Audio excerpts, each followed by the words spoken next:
Hey y'all, hey y'all, hey y'all, hey, what's going on? Welcome to Fitness Friday. It is Friday, May 24th, Memorial Day weekend, and it's also still Mental Health Awareness Month. I am Crystal Taylor, the owner of Fitness is Not a Game. I am your health and fitness coach who specializes in helping women over 40 lose weight without dieting or exercising for more than 30 minutes at a time. And it is also my personal mission to help at least 1 million Black and Brown folks change the trajectory of our family's medical history because we're not predisposed to any of these diseases. And it is my goal today to talk about mental health and how what you're eating could actually impact your mental health. Let me know if you're here. If you're here, say hey. Let me know where you're watching from. If you're catching this on replay, type replay in the chat. So, oh yeah. And of course, before we get into a drink up, cheers. And if you have a water, type cheers in the chat. But hey, what's going on, Fred? So let's talk, y'all. A lot of people come to me because they want to know what they should eat to lose weight. 'Cause they, don't like their belly, don't like the, their fat back, trying to unbig their back, and don't like the muffin top, the fupa, and all of that stuff. But y'all, what if I told you? I'm gonna say this. Can we say this? Can we be real today? On Fitness Friday, I try to just be as real as I can be. Y'all can ask me all this stuff every day about what to eat to do all of those things, right? And you still don't do it, right? But what if I told you that how you're eating could also impact your mood, your thoughts, your feelings, your emotions, and all of those tie into the energy that you have, the outlook that you have when it comes to losing weight and sticking to a plan that works for you? So let's reverse engineer this thing. Instead of focusing solely on the body, let's fix this thing here first and then watch how the body falls in line. Like, y'all, it truly is a beautiful cycle, but it all goes back to food. Now, I know that a lot of people have interesting relationships with food, right? I have people who overeat, people who don't eat, people who are scared to eat, all of that good stuff. But what if we talk about how eating impacts everything else that's going on in your body? So a lot of people don't know this, but your brain and your stomach are actually connected. And I know you have to think, well, the belly be telling me to do stuff my brain don't want me to do. That's not what I'm talking about. Serotonin, y'all know that chemical that goes to the brain that regulates your mood, your sleep, all of that good stuff. Did you know that 95% of serotonin is produced in your belly? Let me know if you knew that. So, truly, what you eat is who you are. If you are putting in stuff that's not too good, then it's going to transmit up to your brain and you're not going to feel too good. The stomach and the brain work together and help with your immune system. This is still, y'all, let me say this. We still in COVID and there's still other things that are going out there. Your body cannot fight all the stuff that's in this doggone air and in the system if your belly is not right. Like, so I remember there was this joke back in the email days, in the chain email days. When was the last time you sent the chain email? Right now, it's like we all only work for work, email for work, right? But there was this chain email where it was like what do they call it? A union meeting where all the body parts, the organs were arguing and fighting to see who should be in charge. And they were giving all of these arguments about why they were the strongest and why they were the best and why they should be president of this union. The brain is like, if I ain't in charge, then you can't think, you can't do this and that. And the heart was like, without me beating, then you don't have the energy, all that good stuff. But who was quiet was the stomach. Stomach didn't say nothing. The stomach just shut down. And they realized that without the belly, everything else was backing up. The colon was backing up, brain fog, all of this. The heart was working harder. And they were like, oh, shoot, we actually need the belly more. Now, of course, I ain't tell the story as clear as it could be or as funny because it was funny to me. But that's the gist of it. You got to take care of your stomach and what you're putting in it. All right. And There's this nerve called the vagus nerve. It actually runs from your brain stem all the way down to your colon. I don't think a lot of people realize, right? Say he never heard about the 95% serotonin, but I don't think a lot of people realize that they're all connected, that they all run through your whole body. It doesn't stop just there, it goes all the way down to the colon. So, how are we eating? What are some things that we are putting in our bodies that are not only making us mad when we get on the scale and when we put on our clothes and look in the mirror, but they're also possibly impacting our mood? If you want to take some guesses, drop it in the chat. Let me know if y'all could take some guesses. I'd like to see if y'all on track in that. And then drink some water. Now, some of these y'all gonna know. And some of those, no. Let me back it up. All of these y'all know aren't the best for you. I don't believe in good and bad foods, right? Everything is fuel. You just determine what type of fuel you're gonna put in there. So nothing I say today is going to be surprising. But a lot of us, again, look at it solely for how we look on the outside, as opposed to taking care of what's on the inside. And that's what we're talking about today. So, one, the sugar. These foods that are high in refined sugars, right? Because sugar itself isn't bad. There are natural sugars. Sugars have carbs. Carbs give us energy. We need carbs, right? So I'm talking about these highly refined sugars, stuff you're getting in your sodas, in your donuts, in your breads, and things like that. Those things cause your blood glucose levels to do all of this stuff, which impacts your mood and your energy level, right? What else? Our processed foods. They, I don't know how many conversations there are about processed foods. I mean, if anybody can find me an article, a study, or anything that says that processed foods are good for anything other than making you smile because they taste good, right? But health wise, physically or mentally, please send it on my way. Please. We've been saying this forever. Reduce the amount of processed foods that you have. Processed foods are typically high in salt, high in fats, and all of those things could exacerbate the symptoms of depression and anxiety, in addition to raising your blood pressure and making you feel lethargic and making you gain weight and making you upset. Y'all see how this cycle don't work? It don't work. It don't work. The refined carbs, since we're talking about we mentioned sugars, let's talk about refined carbs. Again, carbs are not bad. You need those whole grain carbs, right? But when we're looking at all of those other, I already mentioned the breads, but the white potatoes, the rice, any of those white things, they fluctuate your glucose level and jack you up. Fatty foods, trans fats, and we're not talking about the good fats because we're going to talk about the good fats today, right? But those, again, fried and processed foods are jacking you up. And they, of course, are attached to depression too. Now, these last two I'm saving because I know people are like, Crystal, shut up. Don't say that. No. But y'all know it. Alcohol. Now, look, we all grown.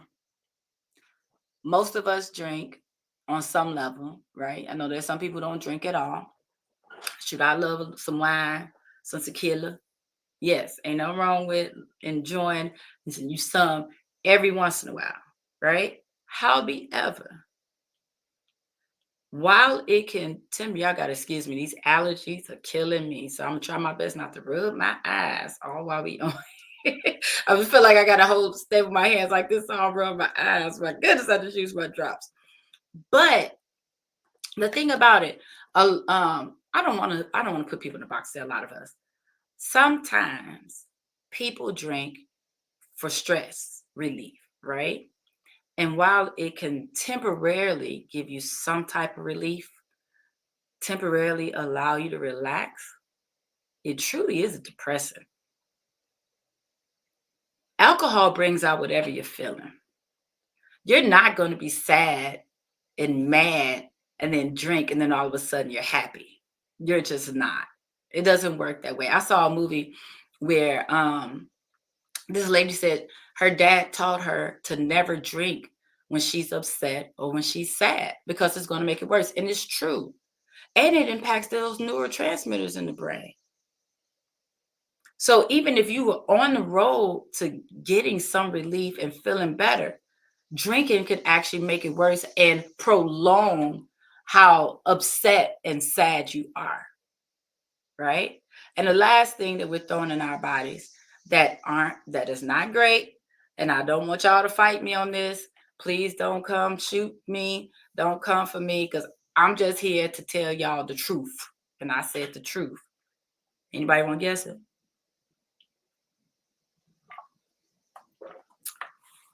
And what's the only thing people love more than alcohol? Hey, Brother Benjamin. Has been a while. Outside of, sweets and all this stuff that I've already talked about, the only thing that people will fight for and feel like they cannot live without is caffeine. Sorry to say it. Sorry to say it. And it's not that you can't have any caffeine, but a lot of times when people have caffeine, they take it in high doses and big amounts because they feel like they need caffeine, right? So when you feel like you need it, it's getting all this coffee, drinking all these sodas. And yes, I will forever say soda and not pop. It ain't no pop. It's a soda. It's a lime flavored soda, a cola flavored soda. But I get off my tangent on that. But the thing about it, when you have that much caffeine, it's going to increase your irritability, your anxiety, your nervousness, and it can mess with your sleep. When you don't sleep, guess what? You're not in a good mood. Guess what? It does not allow your body to reset like it needs to. It will not. Your body absolutely needs sleep. And all of these things are happening to our bodies, messing up our mood, messing up our sleep, which of course messes up our mood, messes up our energy level, which messes up our mood. Y'all see, it's now that's the disgusting cycle. We go back and forth and we know it and we keep on doing it. So I'm asking y'all not to remove them because at the end of the day, whatever you're eating, you or drinking, you enjoy them on some level. But we really have to be mindful of how much we consume of it. Is soda. We have to be mindful of how much we consume. So if anybody's just coming in and is like, what are we talking about? We're talking about how food and drinks impact our mental health because it's mental health awareness month, right? So I'm talking about the foods that and drinks that you should consider reducing to help your mood. And I was telling y'all to stay away or reduce your foods that have a lot of sugar in them, the refined carbs, the processed food, trans fats, then of course alcohol and caffeine. That's a shame I cringe because I know people are like, Crystal, no. But you got to reduce it. If you reduce those things alone, now it may be a little difficult, especially if you're one of those who typically has a diet high in those, your body is accustomed to it, right? So when you start pulling back, especially with caffeine and even with some people with alcohol and sugars, they feel like, oh, I'm going through withdrawal, And it can be difficult initially, but when you stick with it, when you trust the process, you're going to feel better. All right. Now, if this your first time with me, type a 1 in the chat. If you just happen to stumble across me, like, what's this chick talking about? Type a 1 in the chat. But for anybody who knows and has been around with my conversations, 1, drink up. But 2, I don't like to just talk about a problem. We know what the problems are. I like to also give solutions, and I like for them to be simple, right? What I don't want, you ain't no one. What I don't want is for anybody to feel as if living a healthier life is difficult. It should not be. It should not be. We've been programmed to think that we have to do all of this crazy stuff just to look good and to feel good. And we really don't. We really, really don't. Hey, Dexter. They may have been a libation or 3 in Jamaica. Maybe. But let's talk about the things that we should implement into our diets so that we are feeling better, we're looking better, but it's also working on the inside to help us feel better up here, right? Not just feeling better with energy, but feeling better here, able to reduce our stress a little bit. Stress ain't going nowhere. Reduce our stress, be able to handle situations better, right? So, one, y'all know if we're talking about brain, they always talk about brain food. Of course, the first thing that comes up is omega 3s. So you want those fatty fish, the salmon, trout, sardines, if y'all still eat them, things like that. Honestly, y'all know what y'all should be looking into? The Mediterranean diet is awesome on so many levels. On so many doggone levels, the Mediterranean diet is like the key to healthy living. Not just feeling good, but also your numbers looking good when you go to the doctor. So your cholesterol, your blood pressure, excuse me, all of that stuff. And the Mediterranean diet is not hard. And you know what? Let me say this. Whenever people hear any type of diet, it sounds like it's so structured and, like, oh, I got to stay within this guideline. Now, if you're doing that foolishness, then yeah, they got guidelines, but we're not talking about that today. We're talking about the good stuff. I know when people hear diet, they're like, oh, what can't I have? Don't do that. Don't do that. Think about the good things that you can have. So with the Mediterranean diet, it's really, yeah, Freddie said, I don't think I've ever heard you say you approve of a diet, because that's what the word diet is in it, but it's really just a lifestyle. These are things that we should be eating anyway. It's really just fruits, vegetables, nuts, seeds, whole grains, the good fats like that, olives, salmon. That's all it is. They named it the Mediterranean diet, but it's not like it's a diet. Those are all the things should be eating anyway. But I believe, don't quote me on this, but I believe they call it the Mediterranean diet because people who live in that area, that's typically what they eat. They are staying away from those other things I listed, sans the alcohol and caffeine, of course, that's everywhere. But the majority of their diet includes those things. They're not eating all the processed and refined sugar. They're not eating all the trans fats. They're not eating all these processed foods. They're not eating all of that. Their diet consists of those things. So the fatty fish, the nuts, the seeds, the what else should you eat? You should eat blueberries. You'll notice a lot of these things that I'm going to tell you that you should be eating, they're antioxidants. Antioxidants are removing the toxins from your body. If your body is full of toxins, how do you expect this to work? How do you expect to feel good? You don't. So I said that's when that cycle is nasty and ugly, because you're feeling lethargic. You say you don't have the energy. When you don't have the energy, you're frustrated because you're not working out, and it's just a beat up of yourself. You're not sleeping. When you don't sleep, you don't have energy. All of this stuff, that ugly cycle. But when you're eating fruits like blueberries, you're eating these good whole grains, right? The whole grains. Now, I told y'all carbs are good. Carbs are good. Somebody type that. Carbs are good. You need carbs. If you don't give your body carbs, then you're getting your energy from the protein. And that's stripping your muscles. We don't want to do that. We don't want to do that. And we know, this is the thing, y'all. We know that we need fiber to keep that digestive tract going. I already told you how the digestive tract is sending 95% of serotonin to your brain, right? So we know we got to take care of that digestive tract, and you can't do that without fiber. Fiber is a carb. But if you notice, you're getting your fiber from these good whole grains, from those good complex carbs. Those are the things that, instead of your glucose levels doing this because you're eating the white refined sugars, now when you're eating those whole grains, the whole grains and the complex carbs, your glucose level is leveled out. So you don't feel that spike and then crash. It's more consistent, which means now you have more energy. Now you can think better. You're not feeling fatigue. You're not getting those things. So you want to make sure you're eating, of course, we talk about the quinoa, your barley, Your oats. Look, I eat oats every day, 5 days a week. And I say every day because those are the days that count for me, my work days. Well, I work on Saturdays too. But I honestly force myself on Saturday and Sunday to eat something different. On Sunday, I try to have a really good big breakfast so I can, because I can actually sit down and cook. Well, not sit down and cook, but I can take some time to cook. That's what I meant. But all of those things, those are the types of grains that you're looking for.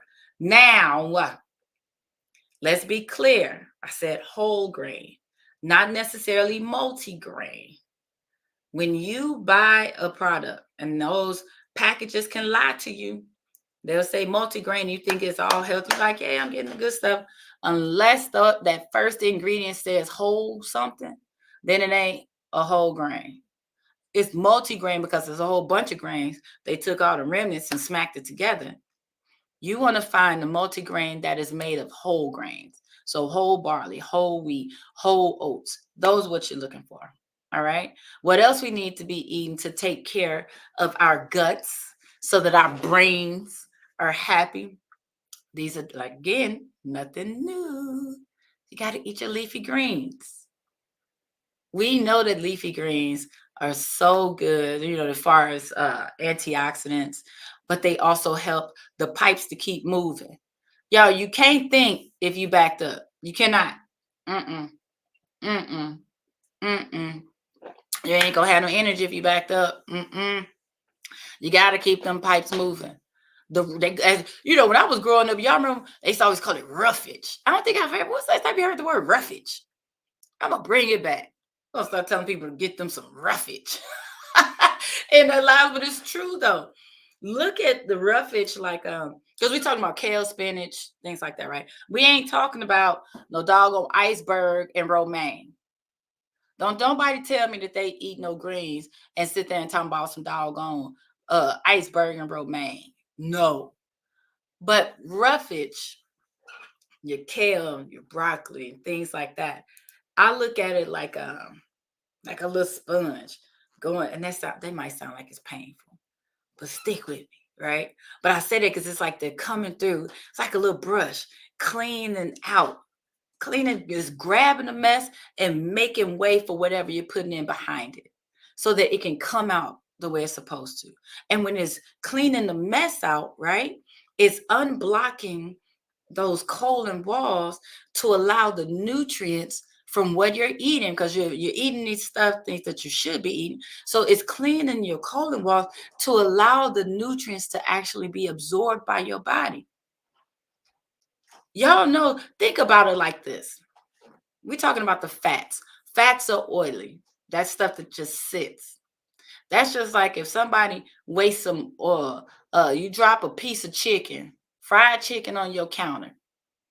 You pick it up and you just get a paper towel. Better yet, you just wipe it with your hand. What you got? You still got that doggone grease on your counter.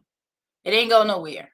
You got to clean it up. You got to get it out the way. In the same way, if I was to pour some oil inside of a cup or something, that water or whatever else I put in there, it's not going to be able to get to the sides because that oil is blocking it.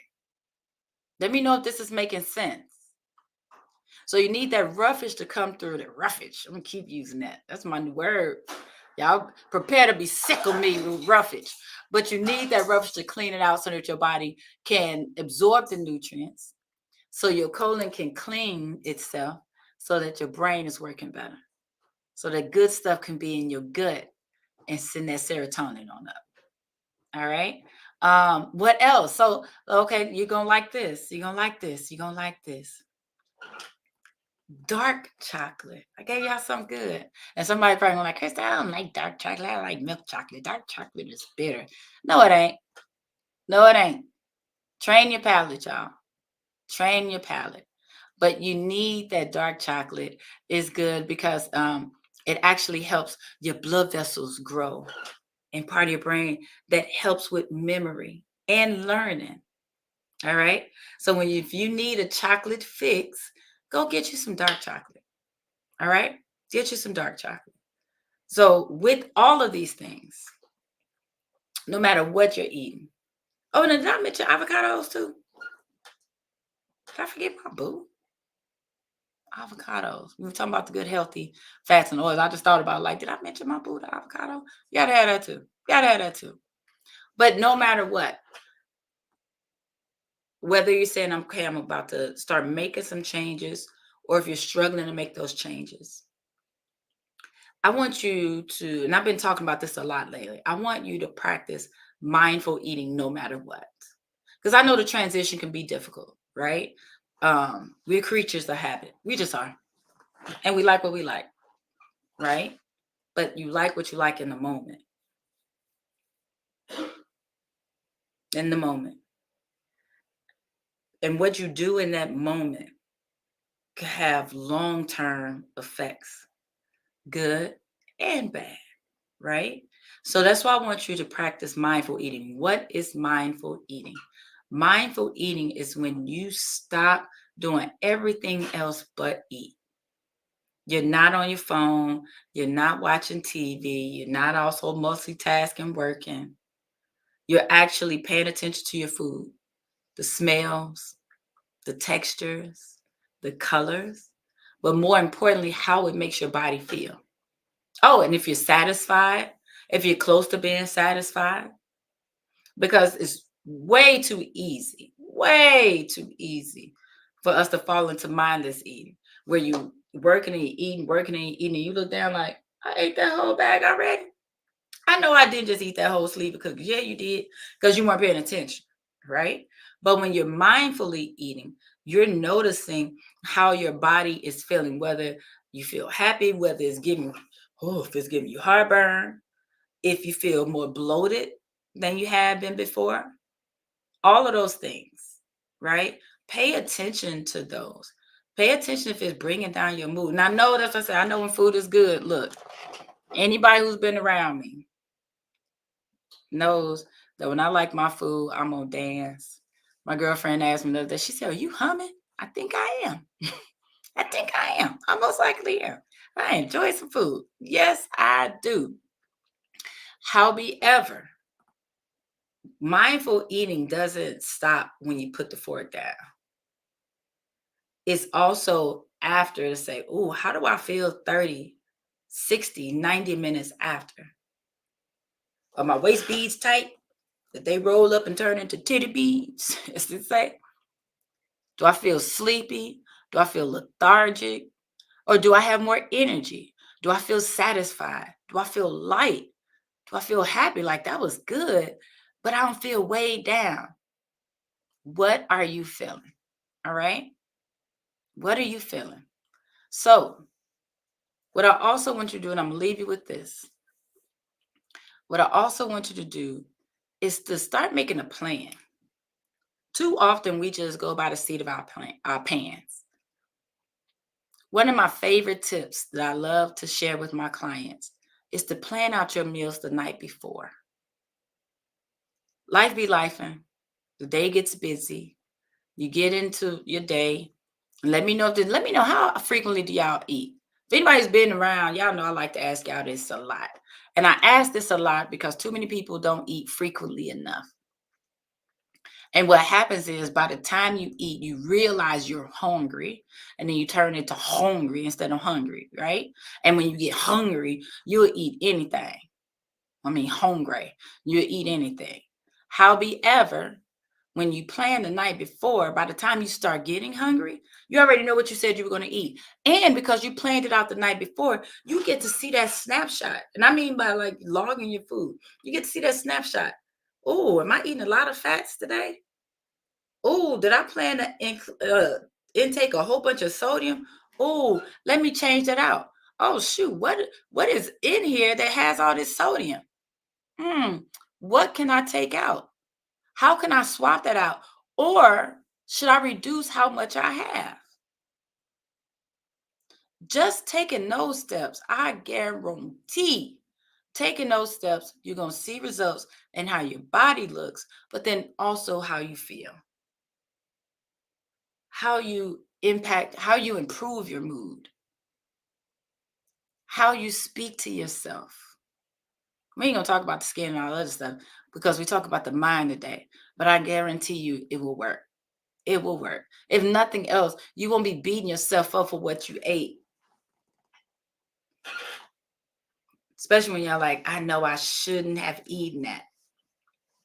How about you have a good balance? I'm like, that felt good.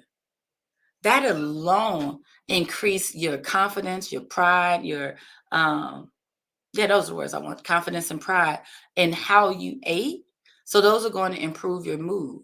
And because they're good for your body chemically, they're sending that good stuff to your brain. And it's just, that's the beautiful cycle of giving you more energy, more confidence, encouraging you to stick with it and keep at it. And then you do it again tomorrow and next week and next month. And then you realize you look better and you feel better. You're sleeping better. Your relationships are better. You're happier. Not tripping off people at work. All of those things. It all just works together. So that's it for me, y'all. I'm going to let y'all go on this Friday. I hope you got something out of it. Do me a favor. Drop your aha moment in the chat. What you think you may need to reduce in your diet. And also what you're going to add more of so that you feel better and be a happier person. It's Mental Health Month, y'all. We got to take care of our mental health. We gotta. Had therapy today. Shout out to my therapist. See what I'm saying? All right, y'all. Let me get out of here for real. Let y'all go. Have an amazing weekend. And if you go out there in the streets, be safe because I just want you healthy. I want you happy. And I want you here. All right, y'all. Bye.